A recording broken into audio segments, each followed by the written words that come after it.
Naval Intelligence Commander Dr. Paul Chabot, who is joining us live via Zoom. Dr. Chabot, good to see you as always. Oh, good to be with you again. Thanks, Aaron. Absolutely. So I want to just start with the strikes. What do we know at this point, and what are we seeing with where that leaves negotiations right now? Yeah, what a change 24 hours produces. We've seen this consistently in this war.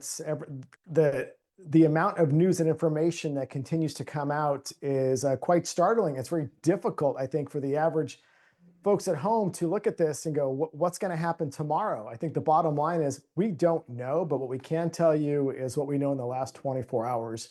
So the U.S., our forces did strike Iran in southern Iran. There was a formal announcement that was made by a Navy captain who's a spokesman for our forces. And they were very particular in what they were doing. And they laid this out as, quote unquote, to protect our troops from threats posed by Iranian forces. So the United States struck missile sites as well as mine-laying ships, which are basically those small fast boats.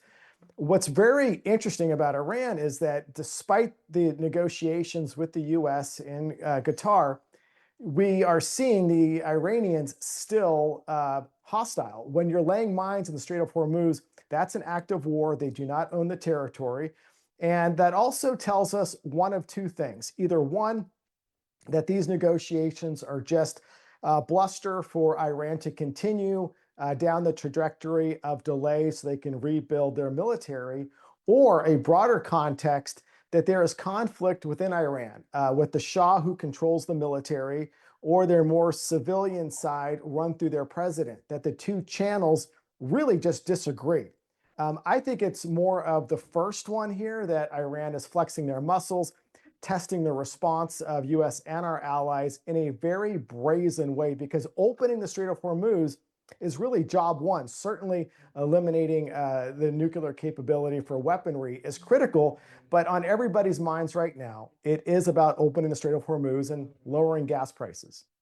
Yeah, and that's really the big thing on citizens' minds, certainly, just given the gas prices that we're seeing are still high. And I should point out that we're going to talk to Patrick DeHaan with GasBuddy.com about the trends that he's seeing coming up in about 15 minutes. But obviously, the two sticking points of these negotiations, reopening the Strait, Iran giving up its control of the Strait, which again we know are international waters, and dismantling its nuclear program, those are still remaining at this point.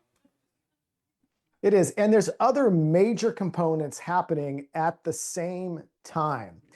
Today, President Trump announced that his entire cabinet is going to get together at Camp David. What's, I think, a good headline out of this is that it's not just the Department of War and Marco Rubio, who's Secretary of State, getting together, which we have largely seen as the faces discussing this war. It's his entire cabinet. So to send the entire cabinet to Camp David, I think signals that there's going to be more of a long-term strategy session with the cabinet members, getting them all on the same page, and really, I think, doing a major press event from this sort of coalition of his cabinet. At the same time, you have Israel basically saying that they are going to destroy Hezbollah, which is in Lebanon. And the reason I mention that is, well, Iran, part of their negotiations going forward is they want to see more stability in Lebanon, which means they want to see Israel stop attacking Hezbollah. Well, as you can imagine how complicated this is, Hezbollah is one of 4 identified terror networks that Iran funds. So when you try to look at all the layers of this negotiation, it's no wonder that we are seeing conflicting messages and a very difficult opportunity to put this forward to the American people where they can understand all the different players. This is not going to happen overnight. And I think what this tells us is we are in this for the long haul, and gas prices, I just don't see coming down anytime soon. And that's unfortunate because it's already at a time that Americans are certainly feeling the pinch as far as affordability goes, Dr. Chabot. And we know the impact that gas prices have on everything else. And it really is kind of following a trend that we've talked about over the last few weeks, where it seems like there might be signs in terms of maybe reaching a possible deal, but then there's something or multiple somethings that end up throwing a wrench into those plans. Yeah, and this so-called deal that they are working on in Qatar, and they're still having discussions. This actually wouldn't even be a deal. It's more or less looked upon as a memorandum of understanding, a framework to then create a deal within an extended 60-day ceasefire. But in that 60-day ceasefire, the strait would potentially, be open. However, again, as we started talking out with Iran laying mines in the Strait of Hormuz, if you find one mine or one mine is in any waterway, that locks up all traffic, not just militarily, but no civilian vessel is going to want to go through there for fear of getting blown up. And all of these ships on the civilian side have major insurance carriers, and they are not going to want these ships transiting through a deadly area. The U.S. has also said today that they are not escorting ships through. There was some false reporting in the last 24 hours that the U.S. was going to begin escorting. No, the U.S. has made that clear. We are not escorting. So there are no vessels transiting through the Strait of Hormuz. And you mentioned that you believe that it looks like we're in this for the long haul. How long are we looking at, do you think, here? Is it just tough to say?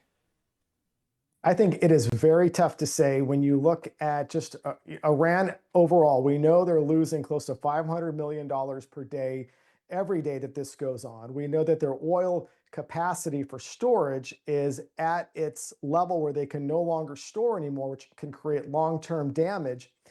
But I think, Trump talked about these things called the Abraham Accords, where we already have 4 nations which have signed on, UAE, Bahrain, and 2 others, to basically have diplomatic relations with Israel. This happened during Trump's first term. Trump just mentioned in the last 3 days that he wants to open this up to Saudi Arabia, Pakistan, Egypt, and even potentially Iran. What I think he's trying to do here is to bring more of our allied nations in the Middle East more forcefully in front in these negotiations, and the Abraham Accords is a potential way to do that. I don't know if I agree or disagree just yet. Strategically, we'll probably hear more of it, but that is another angle that we're looking at as overall negotiations. So is there on that note, is there a particular aspect of this that you're watching as the next few days and hours play out, or what do you think Americans should be watching at this point? Yeah, I would watch for all communications coming out of Camp David. Historically, that has been a place where major international news comes from, whether it's agreements or peace treaties or foreign dignitaries. So for the White House to signal today that they are bringing the entire cabinet together, I would anticipate or expect that there will be remarks going forward. I think all eyes, the world will watch on that. And of course, we're also watching Qatar as we continue to have negotiations playing out between Iran and our, State Department and other folks that are there helping as well. But again, today, I apologize to be a little bit more pessimistic, a little bit more optimistic last night, but I think we're back to square one again. We have to be realistic, though, in these conversations at this point, and we really appreciate you keeping us informed and really helping break down, obviously, what is a truly complicated story.